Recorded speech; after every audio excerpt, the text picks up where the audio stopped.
Welcome to the debut, the pilot episode that is going to take the world by storm. I should say the galaxy by storm.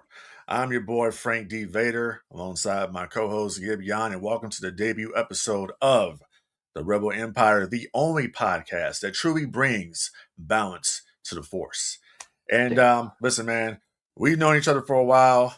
We go back and forth or whatever. So I guess to start this off is let the listeners out there know who we are and how the Force found us. So I'm going to start with you first. Introduce yourself to the listening audience out there, and just tell your story, bro. Like, how did you get into Star Wars? Uh, Robert Gibbons go by Gib'yon, and uh, I will say this: I started off as a Jedi.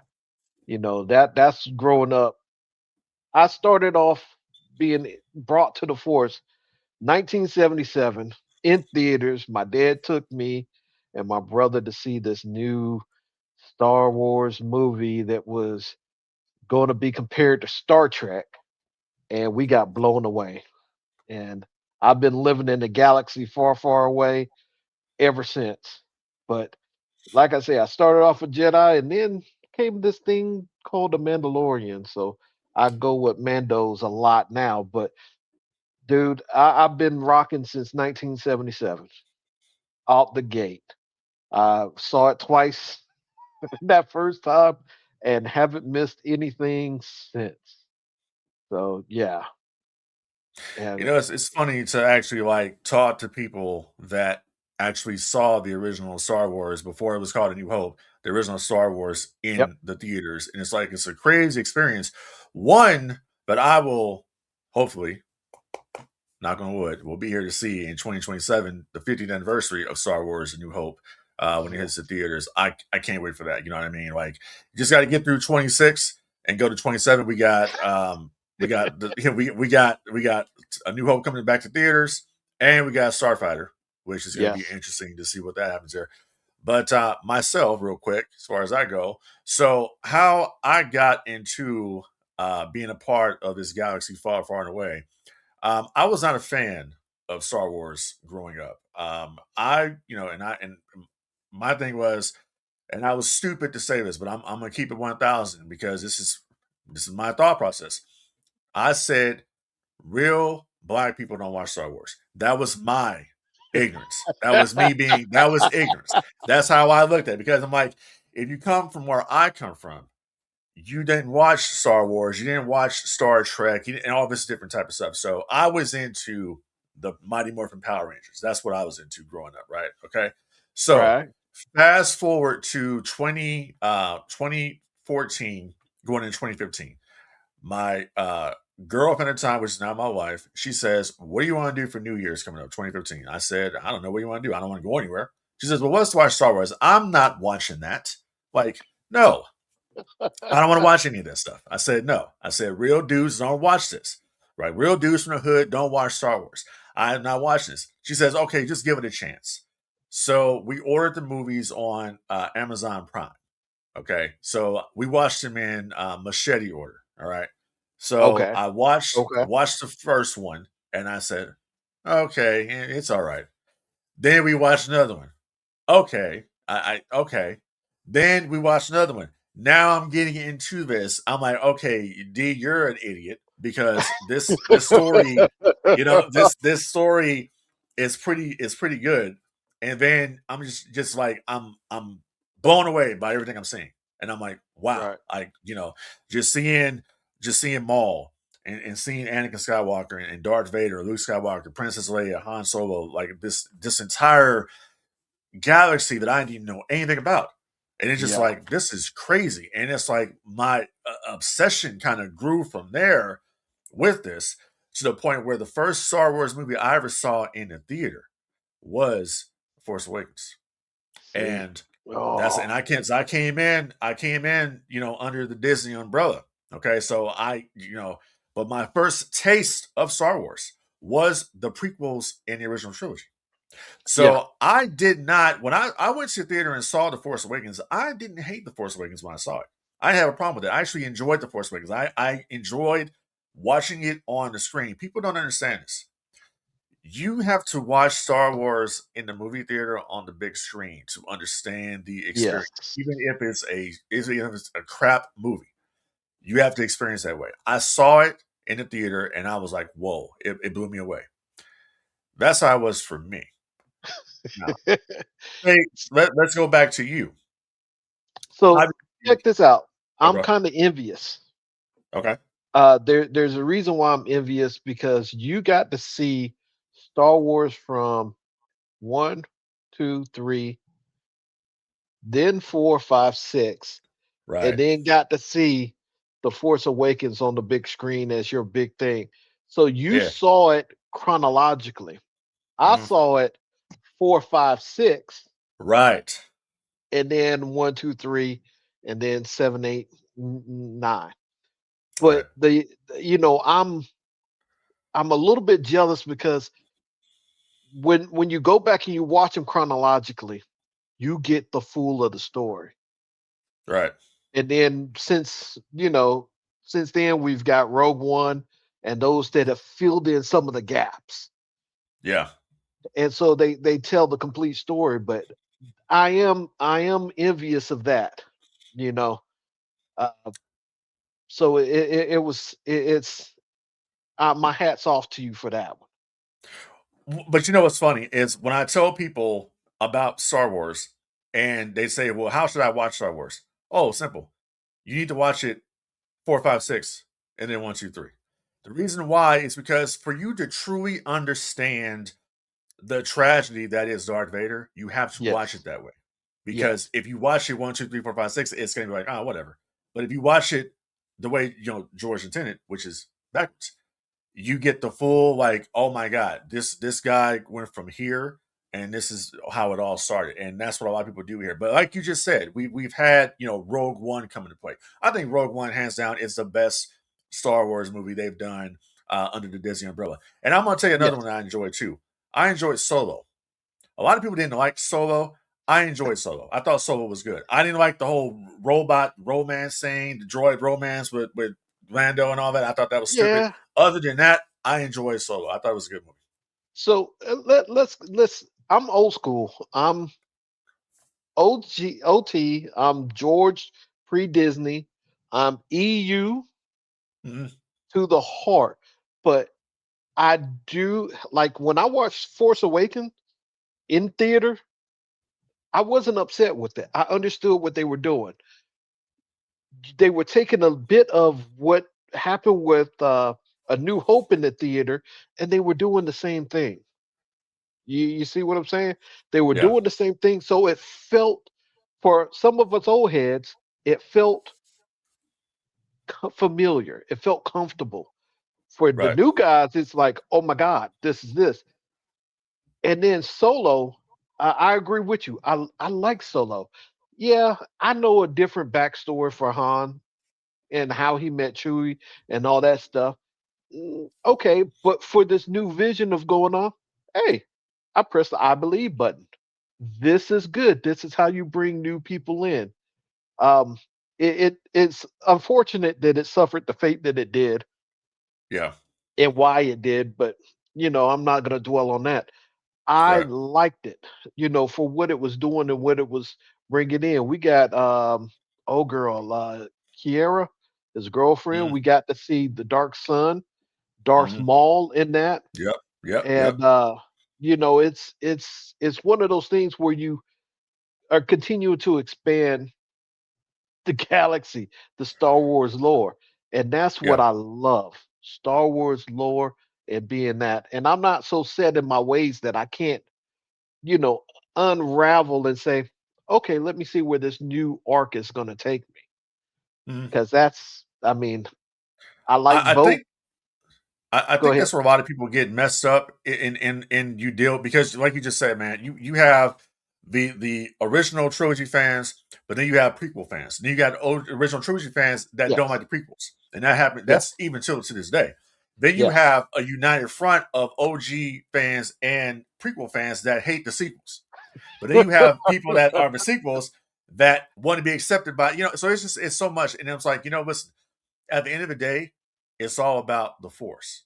It's It all is about all about the force we have one thing in common here is Star Wars is for everybody, right?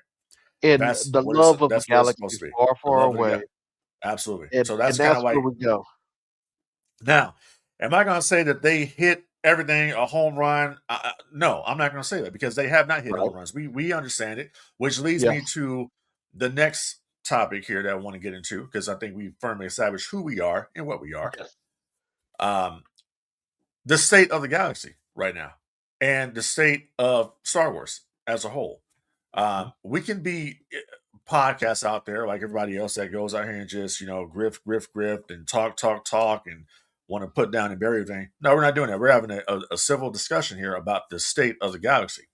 And we Correct. can both say that, listen, they're making changes right now at Lucasfilm. Are those changes going to be good or bad? We don't know yet. We know nothing. We just know that they put Dave Filoni as the president. He's still the chief officer over there, a creative officer, so but he's not a president. And we'll see what he can do.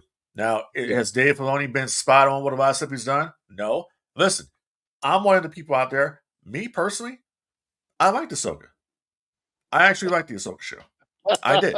I liked it for what it was. And the reason, I'm going to tell you the reason why I liked it.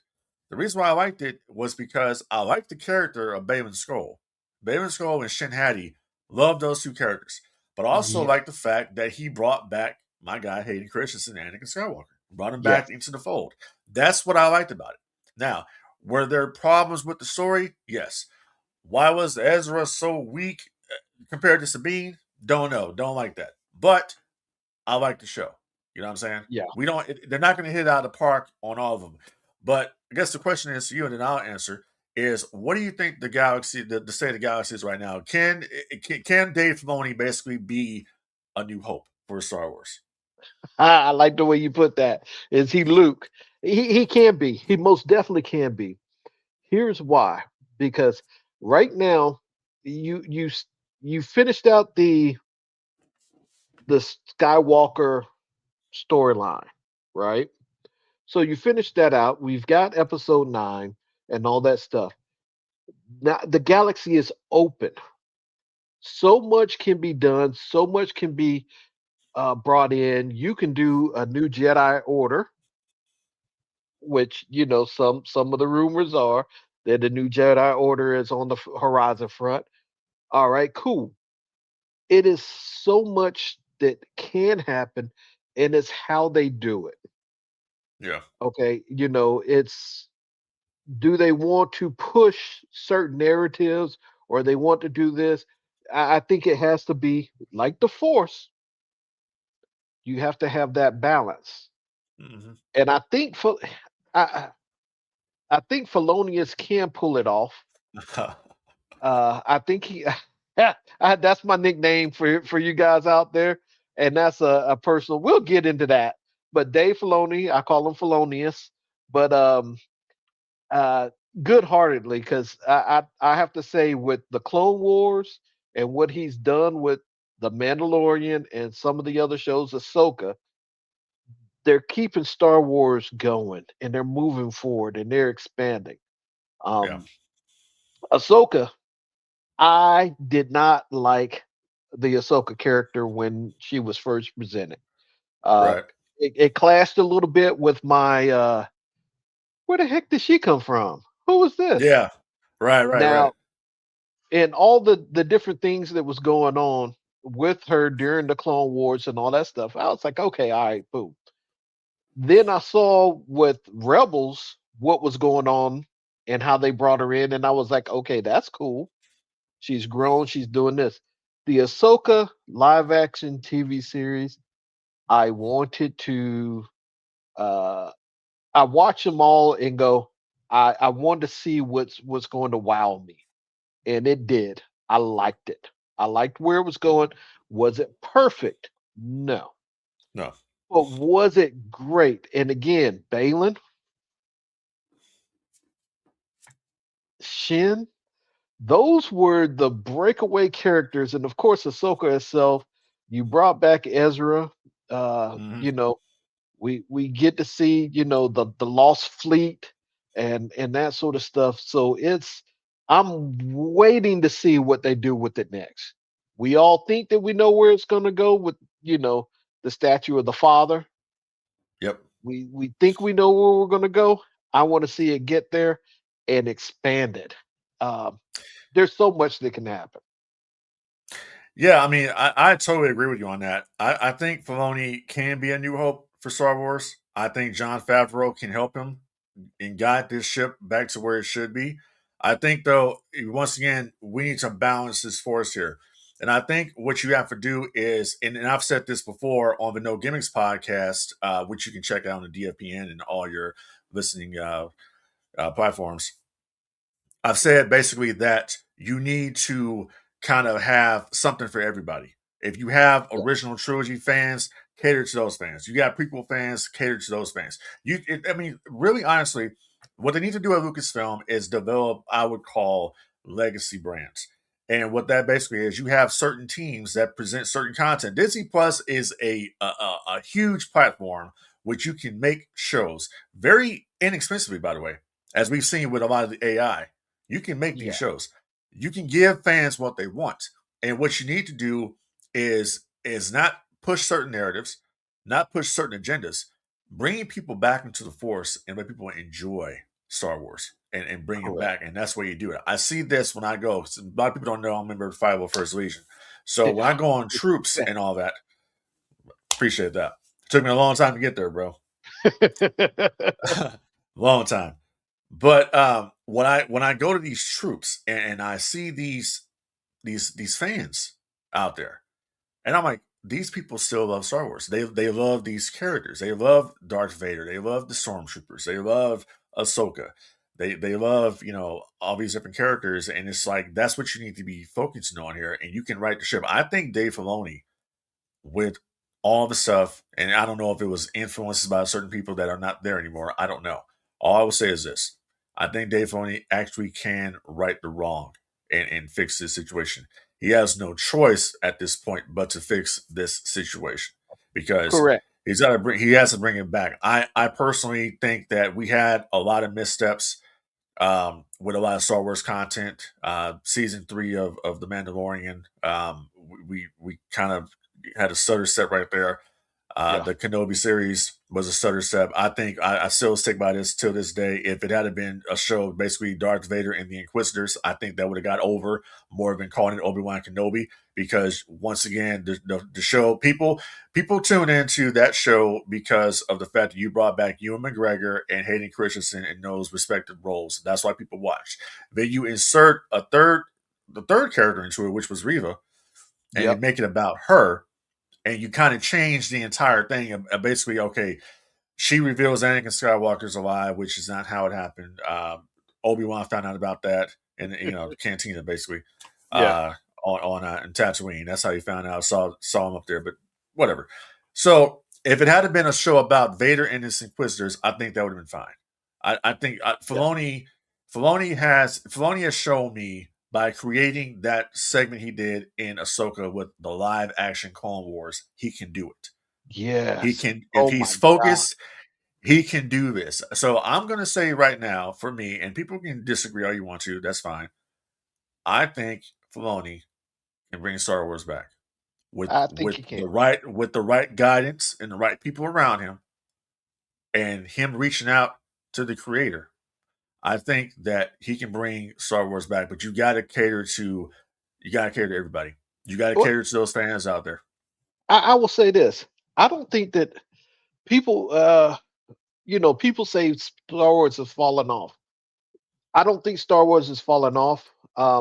Like you said, we've had some misfires, but when you have something that is like Star Wars and it's still pushing and it's still creating content, there are certain things that we were supposed to get that we didn't get, and Right. other things that we thought we were getting. Think about Kenobi, like you said, we thought it was going to Yep. be all about Kenobi, and then it turns out to be more about the Inquisitors with Kenobi in the background, doing his Yeah. thing. Right. So there is that. But can he push Star Wars back to what? the grandeur that it was, I truly think that he can. And Absolutely. my issues and problems, notwithstanding with Dave Filoni aside, I still have hope. You know that this thing will come out and be earth shattering in the future. And I mean, Yeah. one of the good things that they have done, him and John Favreau have done, and the previous administration, they've kept it where you some people didn't like it, but they had a kids show.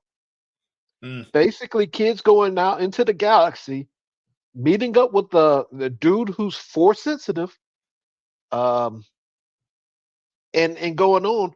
But that takes me back to things like the Ewok adventure. yeah. They were created for kids, Yeah. and it hit with kids. You got all these older cats, and I hate to break it down. Someone who was more involved in Star Wars than I or anyone else that I know said Star Wars is mainly still a kid show. It is for, those coming up, It's those for whose 12-year-old sense of boys. wonders are Hmm. still here. Not us jaded adults that want to see, visceral blood, ass and guts. But it's for those things. So yeah, some people say I want to see a grittier, which I'm hearing some of the rumors we're going to get a horror. Okay, make that. Like you said, Yeah. something for everyone that wants those things. You Right. know, do do I think that they can show EU stuff? They can. Um, as Disney branded it as Legends, and how they first came when they said all the stuff that was in the EU, we're going to brand it as Legends. Could it have happened? Yes. Do we know? It's Star Wars Legends. It's Tales and Legends.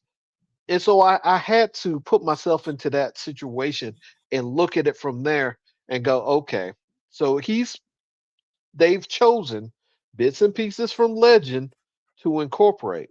I mean, we get, Ben Solo. Back in the EU, it was Ben Skywalker, Right. but they made him Ben Solo. All right, cool. I can roll with that. Again, it's legends, it's things that they've picked. And it's funny you with something you mentioned the solo movie in Lando Calrissian Yeah. and the whole deal with the his robot co-pilot. Right. That plays into the original trilogy because Han talks about the Millennium Falcon being her and what she likes and this and this. That goes back Right. into that.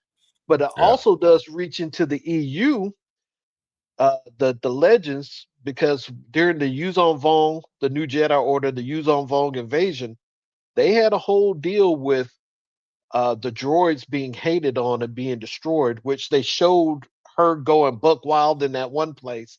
But Hmm. that was part of C3PO's thing in that, and trying to get droids recognize that we are droids and we're not just useless and all that stuff. So again, I can see where they're pulling back and immersing it into what we have with Disney canon. But I think the future's bright, bro. I'm Well, I mean, ready and they're for it. making changes. They're making changes right now. I mean, look what they're doing with the theme park. Look what they're doing with Disneyland. They're bringing in Yes. the OT characters. They kind of push the sequel trilogy to the side. Is what they've done because the OG the original trilogy characters and the prequel characters are what sells. I'm a big avid collector of the Hasbro Black Series figures from Star Wars. I'm a big Yes. collector. And what I know for a fact, what sells are the prequels and the original trilogy. That is Yep. what sells. Right now, today, they just did a pre-order for Star Killer from Star Wars Unleashed, and it is pretty much sold out everywhere. That is what they're looking at. Disney, yeah, people have to remember at the end of the day, Disney is a company that needs to make money, so they're going to make money. That's what Yep. they care about. This is the reason why they pushed out the three movies they did, the sequel trilogy. It's in Bob Iger's autobiography why they did it. It was about it wasn't because they loved the brand so much. No, they had a quota to make. That's what he said that they wanted to put out there. So there was no real love with those movies. That's the reason why those movies ultimately failed, because there was no love there with that. It was just they had to meet, stock, that's what they were doing. Right. So what it comes down to is that we're seeing right now, recently on YouTube, we're seeing a lot of AI videos that have come up with Yes. the Oh, just, and they're all centered around the original trilogy and the prequel trilogy. So I guess my question to you, and we pass these, we pass these amongst each other in the group. Um, is this the way to go? Because Disney recently just put $1 billion into Sora AI technology for fans to produce their own content on the Disney Plus platform. So, do you think that this is a good thing here? Because we're getting these stories, we're getting these gaps being filled yeah. here, like the video with Lando and Vader beats the Millennium Falcon. Yeah. I hate when people say Falcon. It's Falcon. It's Vader Falcon. Vader beats the Millennium Falcon to Cloud City, and just Yes. all of that happened there. I mean, is this where we're going there? We're going. So We're already here, but it's going to get better than that. But let's see you. What do you think about that? so I absolutely love that. Okay. I think that back in the golden era, the George era, the EU, there was a guy that we called they called the holocron, right? Yeah, We know what holocrons are. They are vestiges of knowledge. And the holocron he basically categorized things as, different levels of canon. Sometimes it got murky, which I mean it did, but he was the keeper of the knowledge and how things going. As long as you've got somebody at Disney that is kind of keeping things to where it's, not overblown. You see what I'm saying? Yeah, you can make these things, but like you said, we had, a AI video of how showing Vader beating the Falcon to Cloud City right, and how Lando was pressed, and that the things that he was doing in the background to try and set up some kind of resistance and alleviation of it.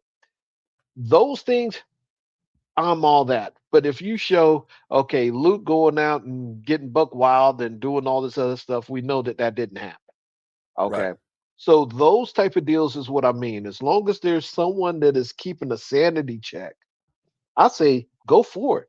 Put a hey fan cast. You can do so much with the legends that are out there. And another thing that Disney, I didn't like it at first, but I've embraced it. They've shown that a lot more survived Order 66 right. than was believed. And they showed that during Kenobi. They showed the underground that was going on, and all these Jedi are there. Now, in the EU, Vader hunted down most of them. Yeah, I mean, like almost all of them. So that by the time that A New Hope came out, when Yoda and Obi were saying, we're pretty much the last two that are left. To a certain degree, he's right. There was no more than 10 to 20 left Jedi in there. And as we see from some of the other EU books, the Altisan, which they mentioned in Kenobi, Jedi, which was a splinter Jedi order that had recognition with the Council before Order 66, but they did things different. They didn't eschew attachments. They openly married. They did all this other stuff, and that was there. And Luke found them after, re- uh, Return of the Jedi. So mm. there are those different things. There's so much that can be done with this. I absolutely love it. I love that as a concept.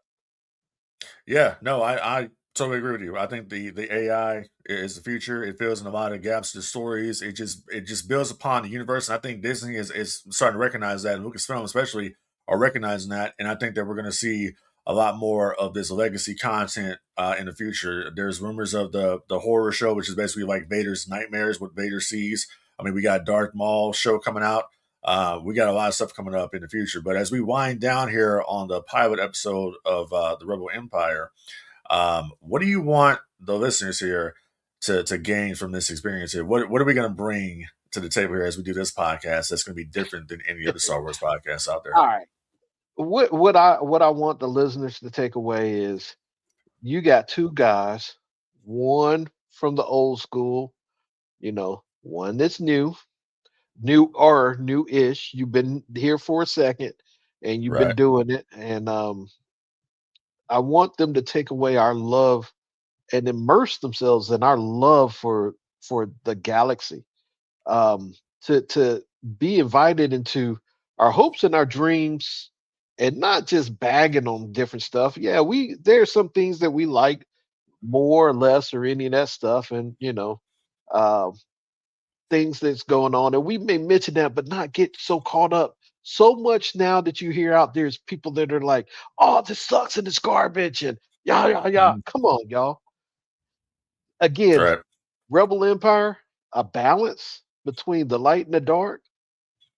That right there will showcase a total love for what we have for this thing that we call Star Wars.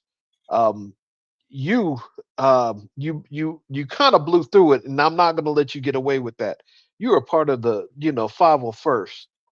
Right. Anybody who's out there that really doesn't understand what the 501st is, please. It started off as a fan group that George Lucas brought into the canon. That it got so much, and now those guys. It's no coincidence that he's Frank D. Vader because he cosplays Vader. He has been blessed and recognized that his costume, his cosplay is spot on. And he covers how many different Vaders do you cover now? Oh man. So the approved costume I have right now is A New Hope episode 4. That's my Yeah. baby. But I'm going through the process right now for the Empire Strikes Back Vader. So that's going to be my Oh, second approved costume. So that's what I'm doing. Like I'm gonna tell you right now what I want the listeners and fans to watch this show, listen to this show to grow from is come here for a good, positive experience is what you're gonna get. Like we can rag on stuff too, but I don't feel like ragging on something that I love. I love Star Wars. That is my thing. I can watch Star Wars. Ask my wife. I talk about this stuff like all day. That's my yeah. thing. That is something I love. I love Star. I used to be the same way when it came to professional wrestling. I'm not like that anymore. I'm just like I watch wrestling like okay, whatever. Star Wars, I'm there. So I want people that listen to this show to come in and hear stories, and sometimes we might watch some videos from the AI videos, and we'll react to Yeah. those videos. Sometimes we'll talk about some of the stories, whatever comes to mind. This is a pretty much a safe space for all Star Wars fans from all different Correct. walks of life, and that's kind of what we want to do. And we hope that you will come back and join your boy here, Frank D. Vader and Gib'yon, on the next episode of the Rebel Empire. Until then, may the force be with you always. Always.